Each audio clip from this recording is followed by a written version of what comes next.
국제정치는 냉혹합니다. 특히 외교는 총성 없는 전쟁이라고 할 정도로 치열한 전장과 같습니다. 이런 전장에서 외교관의 한마디 한마디는 그 나라의 품격을 나타내기도 합니다. 외교관의 행동 하나하나가 의미를 담고 있고 상대국에게 그 나라의 의중을 내비치는 말과 같다고 할 수 있습니다. 그래서 외교관의 말은 그 어느 하나도 중요하지 않은 것은 없습니다. 하지만 외교석상에서 말 한마디 잘못해 죽은 이도 있습니다. 신라 초기의 명장 서구로는 석시왕가의 왕족이자 매의 사금의 아들이었습니다. 그리고 장자라 다음 대의왕 위리을 태자이기도 했습니다. 서구로는 부왕인 내의 사금부터 좁은 첨양대까지 3대에 걸쳐 나라의 군권을 쥐는 서부란이라는 재상의 자리를 역임했습니다. 신라 초기 석시 왕조를 보위하는 중심 인물이었던 것이지요. 그뿐 아니라 삼국사기에서는 아주 용맹한 장군으로도 묘사됩니다. 209년 7월 가야가 한반도 남부 8개국 연합군의 공격을 받게 되자 신라의 도움을 요청했습니다. 이에 서구로는 군사를 이끌고 출전하여 8개국의 연합군을 제압하고 가야인 포로 6천여 명을 탈환하는 맹활약을 펼쳤습니다. 이후 간문국과 사량벌국을 토벌했으며 신라를 침공한 고구려와 외를 격퇴한 장군이었습니다. 그렇게 잘나가던 그도 한순간의 실수로 인해 비참한 최후를 맞이하게 됩니다. 그의 죽음에 관한 삼국사기의 기록을 보면 조분왕 7년 개유에 외국 사신 갈라고가 객관에 있을 때 우로가 그를 접대하며 농담으로 말했다. 조만간 당신네 국왕을 염전의 노비로 만들고 왕비는 부옥대기로 만들 것이다.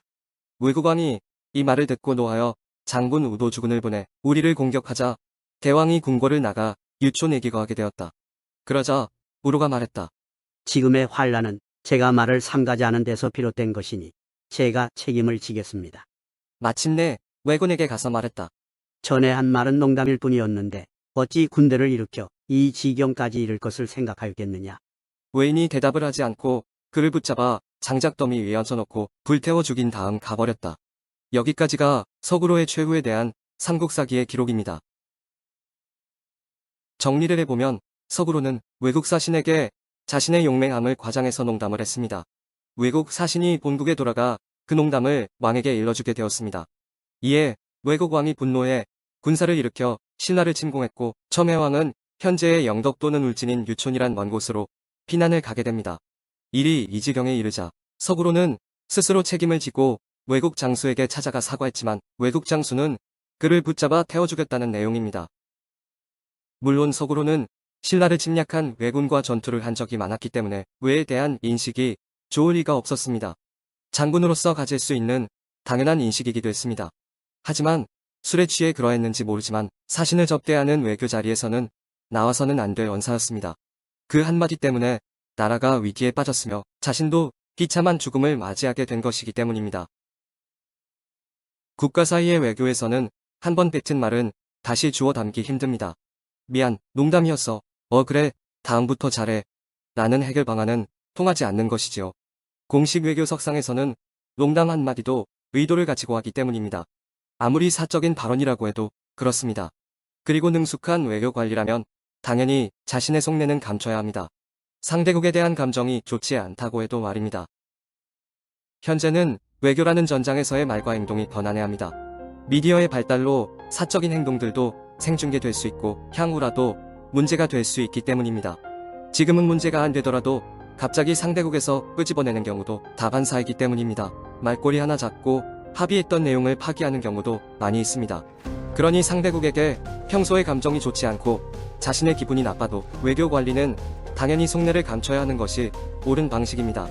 그래서 외교관이나 국가수반은 외교석상에서 말과 행동을 신중히 해야 하는 것입니다.